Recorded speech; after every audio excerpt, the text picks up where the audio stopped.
Hi everyone. So continuing with extraction of aluminium, in the last video we had finished step 1, right? So wherein we had started with impure bauxite and we had converted that to pure alumina. That was called as Bayer's process.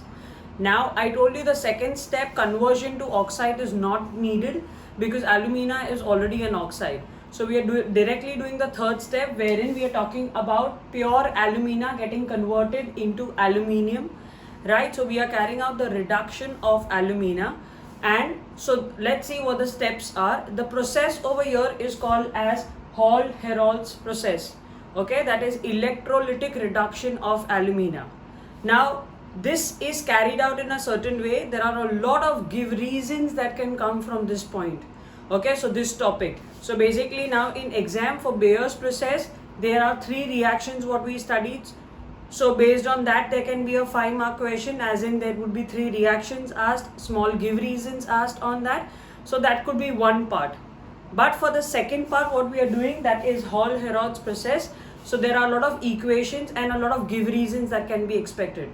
Okay, so let's see how it goes about. Now when we are starting, we are starting with alumina, right? So basically we already have alumina, that is Al2O3. Now when we're talking about alumina, we know aluminium is a highly electropositive metal. Thus it has strong affinity towards oxygen. We discussed that in the last video. Because it has strong affinity towards oxygen, it becomes very difficult to remove oxygen, right? So I cannot separate the oxygen from aluminium oxide or from alumina just by a reducing agent or thermal decomposition. So therefore we are carrying out electrolysis. That's why we are calling this process as electrolytic reduction. So the reduction of Al2O3 is carried out by electrolytic reduction. So we have, it has high affinity for oxygen,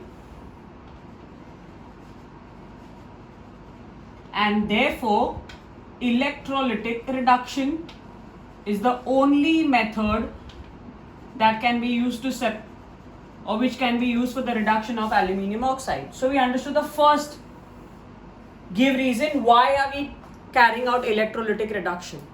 Now when we talk about alumina, that is Al2O3, the problem of Al2O3, it has a melting point of approximately 2050 degrees Celsius. Okay, now that's quite higher temperature. Now for attaining this temperature, a lot of electric energy is going to be required, and that does not turn up industrial friendly, right? Cost effective. And also what happens is when we go at such a high temperature, the aluminium itself has a melting point that is around 660 degrees. So basically, even if we use that much amount of electricity and or electric energy and attain this temperature, that is 2050 degrees Celsius, but at that temperature aluminium what we'll get will be in the vapor form.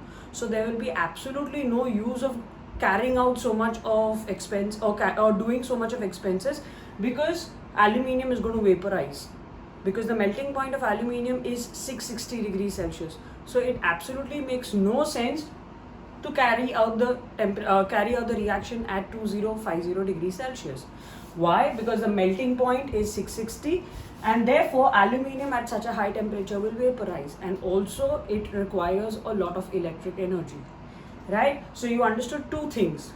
That is the first one, why we carry out electrolytic reduction, and second one, why is it necessary to lower the melting point of alumina. So to lower the melting point of alumina, we are going to add 2 substances into alumina. Okay, the first substance is called as cryolite, that we did last class. That is cryolite is added, and fluorspar.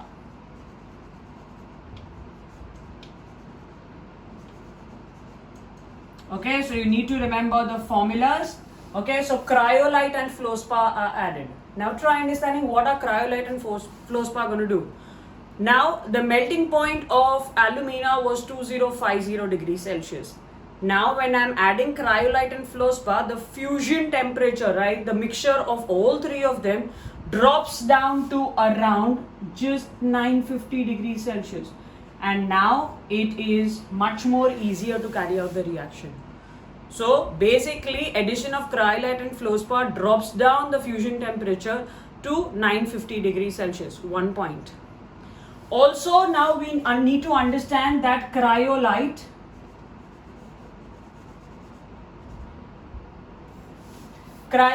okay, specifically when we are talking about cryolite enhances the conductivity. As in, if we talk about pure alumina Al2O3, it is a non-conductor of electricity.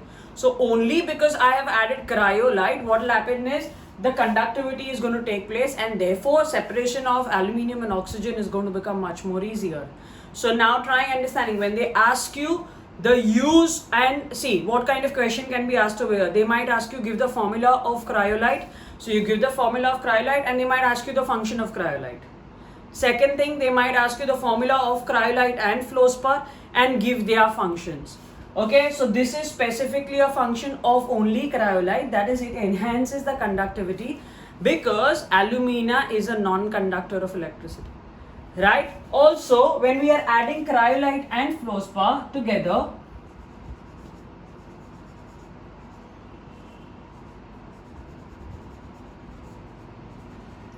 both of them together are increasing the mobility.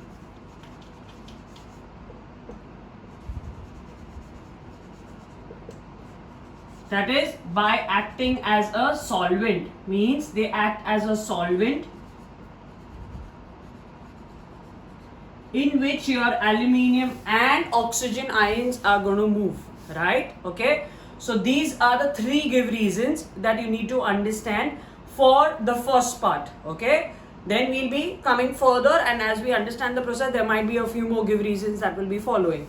Okay, so I'm sure you understood the three give reasons. So now when we are going to carry out the reaction, in the reaction or the electrolytic cell, we are going to add three things, that is alumina, cryolite and fluorspar, because that brings the temperature down to 950 degrees Celsius. Okay, now you will find the same give reasons in your textbook also. So these are the first three give reasons, right? And because of addition of cryolite and fluorspar, the extraction of aluminium became much more easier. Okay, so I'm sure you've understood the first thing. Now by addition of cryolite and fluorspar into alumina, we are going to study how does the electrolysis take place. So that is the second part, wherein we are also going to study the electrolytic cell in detail. So I told you this is already there in your textbook. Okay, if you still want to make a note of this, you can quickly pause the video, make a note, and then we move further. Okay, so these were the first three give reasons, okay, what we had to understand before we start the electrolytic reduction of alumina. Okay, so now we understand that now we need to understand what is the electrolytic cell made up of. Now the electrolytic cell is something like this, in which the electrolytic reduction of alumina is going to take place. Now this is a steel tank. Okay, the outer part is a steel tank which is lined inside by graphite. Okay, so this black part what you see is graphite lining. Okay, so this is a steel tank and this is a graphite lining.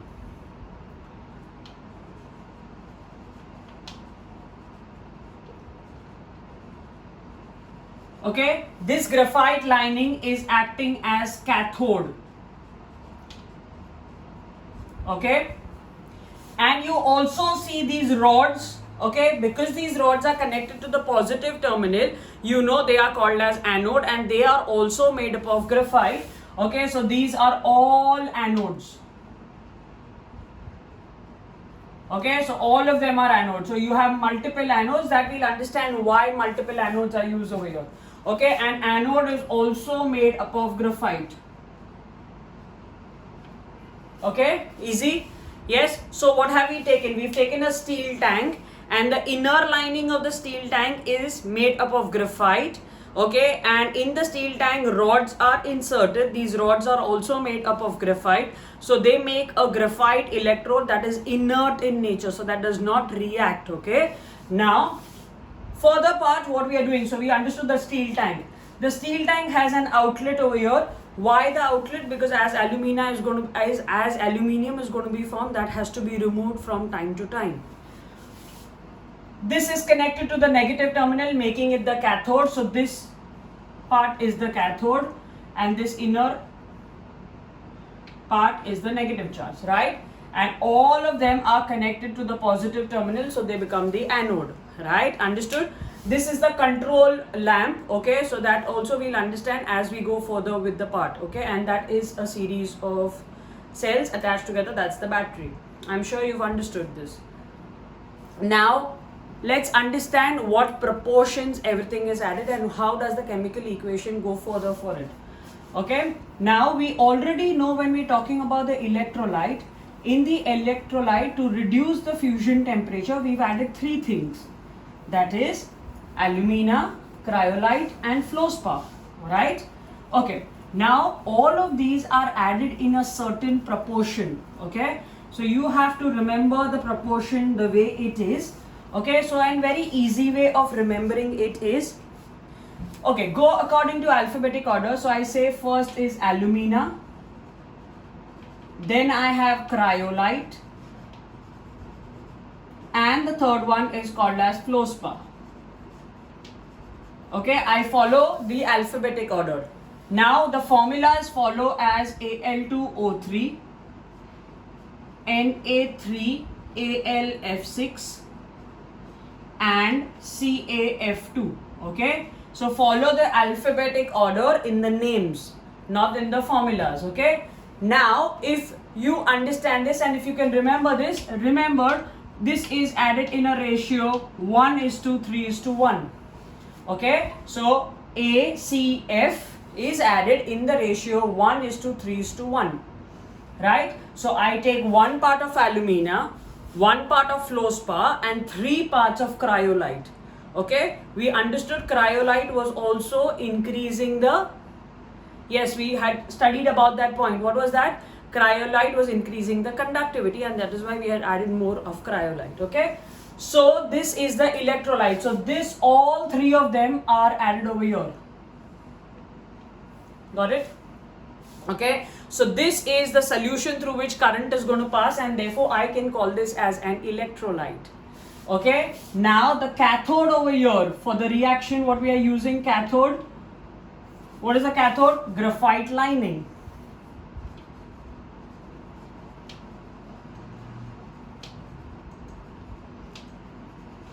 And anode are graphite rods, graphite electrodes. Okay, so they are quite a lot in number. Okay, so when you're drawing, it's not necessary that you need to draw exactly the same number, but you might have to draw, or you draw 6 or more. Okay, now this is inert. Okay, so this does not react with the electrolyte. Okay, everybody very clear? Now moving further, we understood what is the electrolyte, we understood the electrode. Now we need to understand at what temperature the reaction is going to be carried out. The temperature is 950 degrees Celsius, that we all know, right? So the temperature is 950 because we have added cryolite and fluorspar. The fusion temperature has fallen down, and the current what is going to be used is 100 ampere, right? And it is 6 to 7 volts. So all of this data has to be remembered. 950, 100 volts and 6 to 7 volts voltage. Okay, yes, has everybody understood this? So now moving further, what is exactly going to happen? How is the reaction going to take place? Okay, now this is completely apart what takes place in electrolysis. Okay, so let's go very slow. It's very simple. Okay, I have also given you a little idea of this when I had done the previous video. Okay, so now what we are going to do is we are going to carry out electrolysis, means we are going to carry out the formation of ions, means separate all of them for all three of them. Okay, let's see, let's go very simple, it's very easy. So when I pass electric current, what is going to happen? I pass electric current, so Na3 AlF6, okay, that's the first one. Okay, so what happens? Let's see. A simplest way to remember. First, what you do is you separate all the elements. So I say Na, Al and F separate. Easy.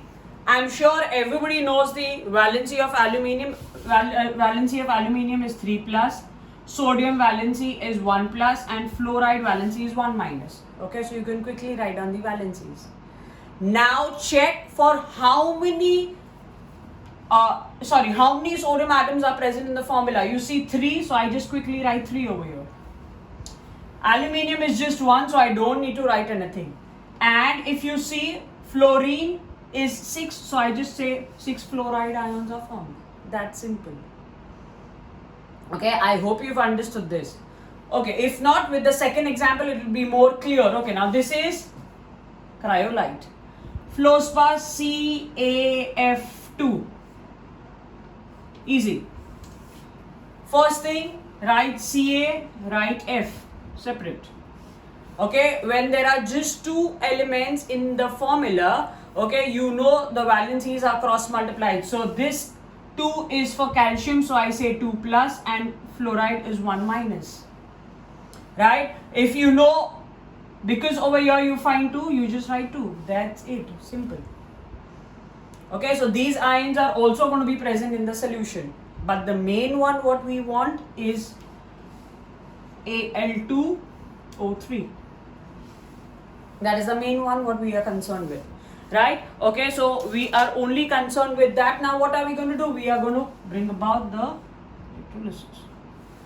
Right? Okay, again the same thing. Aluminium, I separate aluminium and oxygen. Aluminium valency is 3 plus, oxygen 2 minus. Right?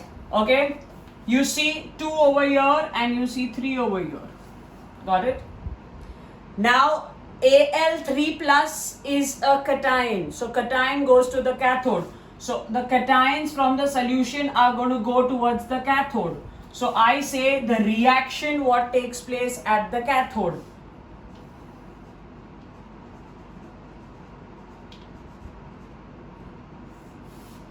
Right? Okay. So I say 2Al3 plus.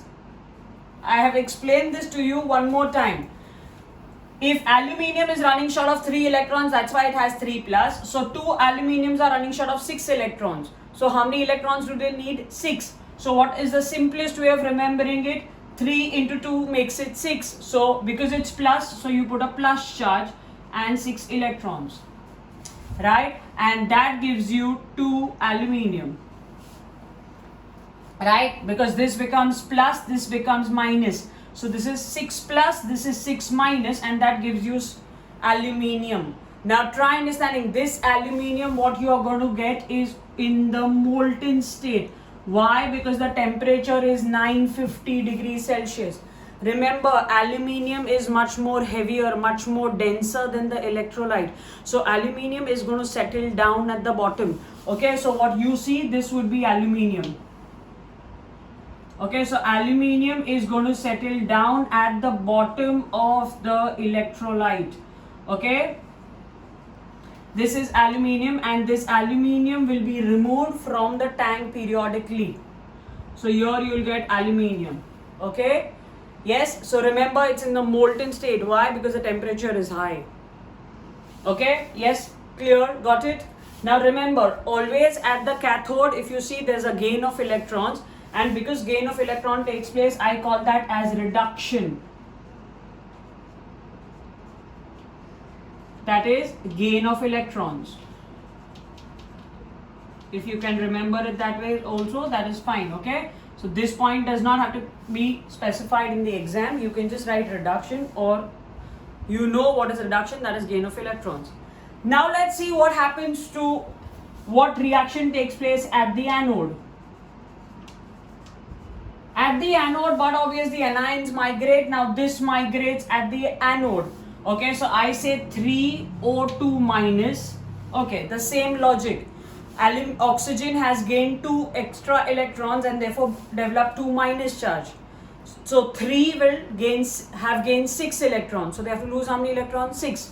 Okay, so the same thing. 3 into 2 minus, so minus 6 electrons. See, 3 into 2, this is minus, so minus 6 electrons. This is plus, so plus 6 electrons. Right? That will be giving you 3 nascent oxygen. Okay, now this is 3 nascent oxygen, means oxygen alone. Now this 3 nascent oxygen will combine with another 3 nascent oxygen and form 3 oxygen molecules. Right? Okay, now this is loss of electrons. So on anode always oxidation takes place. What is oxidation? Loss of electrons. Right? Okay, got that? Very easy. Okay, so this is the reaction and this is the electrolytic reduction of alumina. Means because of alumina, when we carried out the electrolytic reduction of alumina, we've got pure aluminium. But this aluminium is 99.5% pure. Further purity can be obtained by Hooke's process that we do not have in scope. So that is electrolytic refining. Okay. Now what are the other give reasons that you need to know? Okay. Related to this, I'm sure everybody has understood this. So what do? We just quickly revise with this and then we do the remaining give reasons for this.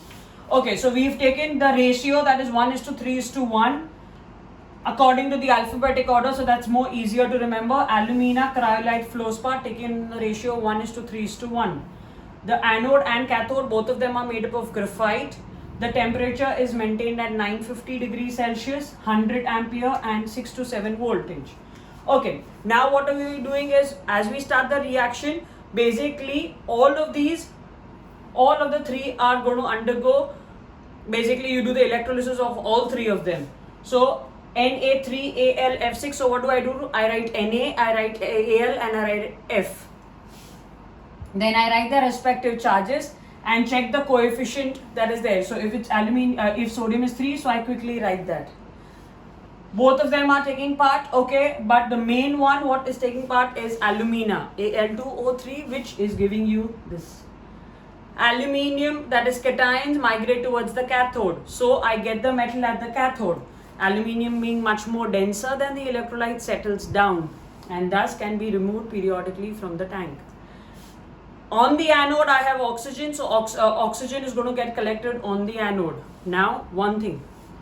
When we are talking about the reaction, you must be wondering why so many anodes are used. Okay, now try exactly understanding what is happening. So if you imagine this is the anode, okay. So this anode, if the anode is dipped into the solution, okay. So this much anode is dipped into the solution. Now this anode is made up of graphite, that is carbon, okay. Now, if you see and if you try to understand, the product that is formed on the anode is oxygen. So, oxygen is going to combine with carbon, okay, and it forms carbon dioxide. So, and that carbon dioxide is going to be lost. So, over a period of time, the size of the anode will keep on decreasing. Why? Because as oxygen is formed on, okay, so as oxygen is formed on the anode, a little part of the anode will react with oxygen and form carbon dioxide, which will get evolved. So eventually the size of the anode decreases. Okay, so the size of the anode will keep on decreasing and thus we use the anodes in a larger number. Okay, so that is one more give reason why anode are used in larger number. Okay, so you say because the anode are made up of carbon and the product obtained on anode is oxygen. So oxygen and carbon can react forming carbon dioxide and thus basically it gets evolved, and over a period of time as the reaction proceeds further, the size of the anode decreases. Okay. Okay, one more thing that you need to understand. Okay, there is this black thing what is added on top. Okay, now that is powdered coke. What is it? Powdered coke. Now why is this powdered coke added? Now Basically, the reaction is being carried out at 950 degrees Celsius. So because of such a high temperature, this part of the electrodes which are there, the part of the anode which is above the solution, okay, above the electrolytic solution, can catch fire. So to prevent that from happening, we are adding powdered coke. Also, powdered coke will act as a layer, and basically it will prevent the heat radiation, means heat to be lost by radiation, because the temperature is quite high, 950 degrees Celsius. So there should not be any heat lost by radiation, and thus we have added powdered coke. So powdered coke prevents the part of the electrode which is outside the solution from burning, okay, and also prevents the loss of heat by radiation. Okay, so we understood one more give reason, and the second give reason what we understood is why is anode used in larger numbers, or why are anodes to be replaced from time to time. One more give reason. This whole process that is there is a continuous process. Okay, so as it means till the electrolyte is there in the solution, the reaction will continuously take place, and anode and aluminium will be removed from time to time. But as the concentration of alumina, Al2O3, in the tank reduces, okay, the resistance suddenly increases, and thus that is shown by a glow in the control lamp. Okay, so thus what happened is, to maintain the concentration of Al2O3, Al2O3 is added, because the ratio, they know when they're doing the reaction, they know the ratio.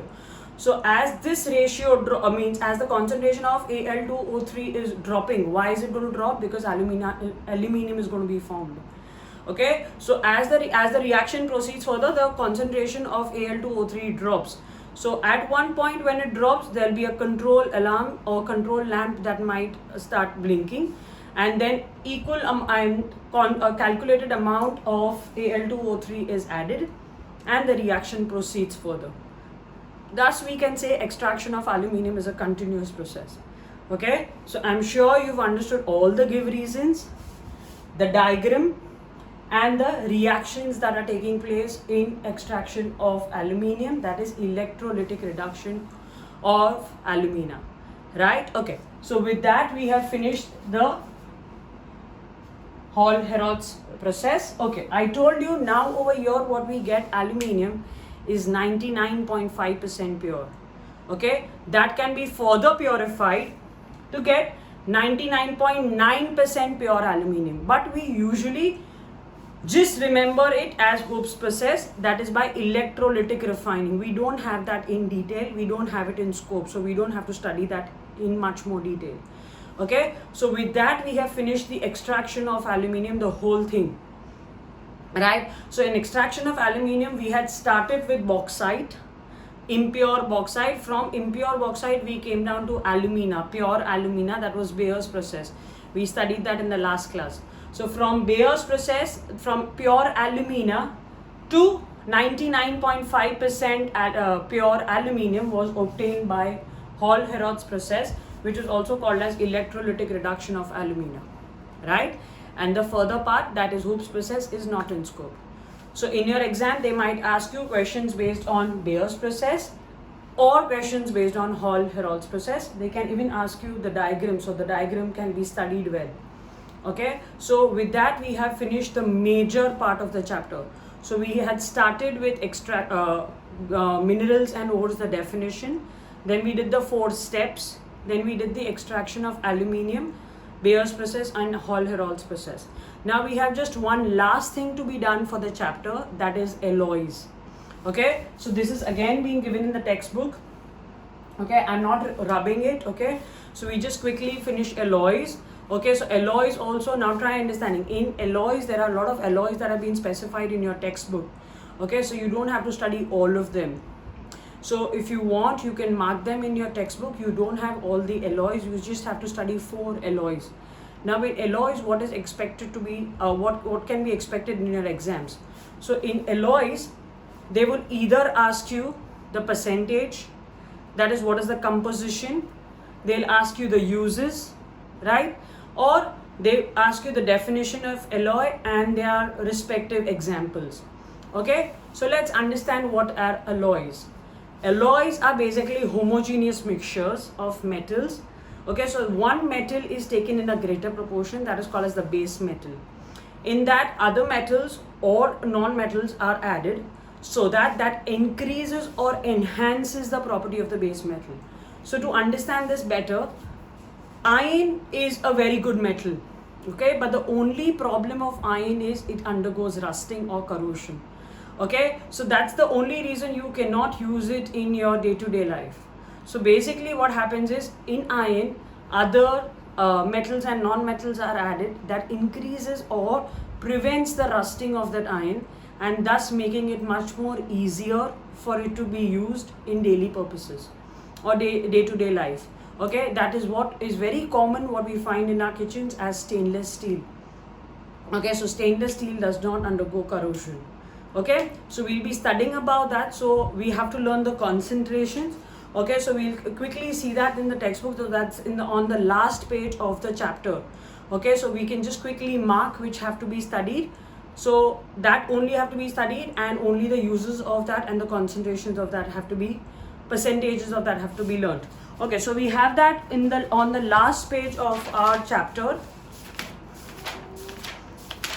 Okay, and rest everything whatever is there is not in scope. So only what I have taught you, right, only that much has to be studied for your exam point of view. So you see alloys on the last page of your textbook. So you can mark, if you have your textbook around, you have only brass, duralumin, solder and stainless steel. So you just have 4 alloys to be learned.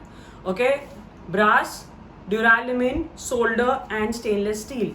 Now when we see brass is an alloy which is made up of copper and zinc. Okay, brass is made up of copper and zinc. Over here, copper and zinc, the percentages have been specified. So the percentage of copper that is taken is between 60 to 80%, and thus the percentage of zinc would be varying from 40 to 20%. So that has to be remembered. Okay, now what are the properties of this alloy? When we talk about brass is hard, it's lustrous, it has a shine, and also it can be easily cast, it's malleable and it's ductile. Okay, what is easily cast? Now basically whenever these alloys are formed, they are basically, metals are heated at all high temperature, they turn into the molten state, they are mixed, and when they are cooled they form a homogeneous mixture. Okay, so that's the main point of an alloy, that it has to form an homogeneous mixture. Now where do we find the uses of brass? So the uses of brass also have to be studied. Electrical fittings. So in electrical fittings there are brass coils which are used. Okay, so electrical fittings. Decorative articles, so there are brass articles that are also available. Okay, so these are the 2 points that are the uses of brass that have to be studied, and you cannot play around with the words. You need to use the right words for the uses, because that's just to the point, right? And you cannot also change the concentration. The second one we need to learn is duralumin. Okay, duralumin is an alloy of aluminium. Okay, so as you are learning all these alloys, please be very careful with the spellings also. Duralumin has 4 things over there, 4 components. The first component is aluminium, that is 95%. Okay, so you see all of the percentages given in the textbook. 95% of aluminium, 0.5% of magnesium, 0.5% of manganese, and copper is 4%. So that has to be learned. Okay, now duralumin, because aluminium is present in duralumin, it makes it light, and magnesium imparts strength. Thus duralumin plays a very important role in aircrafts. Okay, in making of aircrafts. Why? Because it is very light. Okay, and quite strong also. There is a lot of strength, but it is lightweight. Okay, now it's also used to make light tools. So the tools are not very heavy, so that is called as light tools. And it's also used to make cookers. Okay, so these non-stick cookers and all of that. Okay, so those are also made up of your duralumin, right? Okay, so before we had 2 types of so before we had those heavier big cookers. Okay, so those are not anodized ones. Okay, and nowadays you find the black color cookers. Okay, so those are the anodized one, means aluminium has a tendency to undergo a reaction with oxygen, and thus every time food is getting cooked in it, it might react. Okay, so that's the reason nowadays you have these black color pressure cookers. These are called as anodized pressure cookers, thus even making it non-stick, right? And that is why it is a better option as compared to the aluminium vessels. Okay, coming down to the next one, we're talking about solder. Okay, solder is something what you must have studied in physics. Okay, so that's also there in a circuit. Let's see what is solder made up of. Solder is an alloy of lead which contains 50% lead and 50% of tin. So remember, Pb is the symbol for lead and Sn is the symbol for tin, right? So it's 50%, 50%. Now let's quickly see why are we using solder, or in solder why do we use tin? Because tin will lower down the melting point, okay, and thus what happens is, so whenever it prevents a kind of, okay, now if there's any appliance and there's a lot of current that flows, so basically what will happen is the solder breaks the circuit, right? So the means we call it as it's used in electric fuse. So because the solder has a tin in it, okay, it lowers down the melting point, and therefore as too much of current flows and the temperature increases, it melts, okay, and thus breaking the circuit and preventing our appliance from any damage, major damage. Okay, so see, that's been given over there. It's used as electric fuse. So basically, if there is too much of a heating effect, okay, so what will happen is that solder will melt and thus breaking the circuit. Okay, and it's also used for soldering purposes. You know what soldering purposes? You must have seen that yellow color appliance which is, it has two wires and it's used for soldering, to join, right? So that's called soldering. And we come down to the last one, that's stainless steel. Stainless steel is an alloy of iron. Stainless steel contains, okay, now this has a little basically a little mistake in the percentages, but we learn it the way it is. Okay, iron is 75%, nickel is 10%, chromium is 15%, and carbon is 0.5%. So that makes it more than 100%. Okay, so you just need to remember it the way it is. Stainless steel, nickel and chromium impart luster and carbon imparts hardness. So that has to be learnt for give reasons. Okay, where do you find stainless steel? Stainless steel finds a lot of applications in utensils. Everybody knows that. Cutlery, that is your knife, fork, and autos, that is, and surgical instruments. Okay, why? Because it does not undergo corrosion, right? So with that, we have finished the alloy part. Okay, so I told you alloy is something wherein a substance was taken and in that which had a major proportion, and in that the other substances were added, or other metals or non-metals were added. Okay, so I'm sure everybody's understood this. One more thing, when we talk about if you're using mercury, we call that as amalgam. Okay, that alloy will be called as amalgam. So this is only what you have to study for alloys. 4 alloys have to be studied. So from your chapter, what is to be studied? Again, I repeat, minerals and ores, the definition, the steps that are involved in metallurgy, then extraction of aluminium, Bayer's process, Hall-Herold's process, and alloys with the examples. Okay, so that brings us to the end of metallurgy. I told you that's a very simple chapter, not much of reactions. Hope you've understood. Okay, so we meet back soon. Okay, till then, thank you everybody.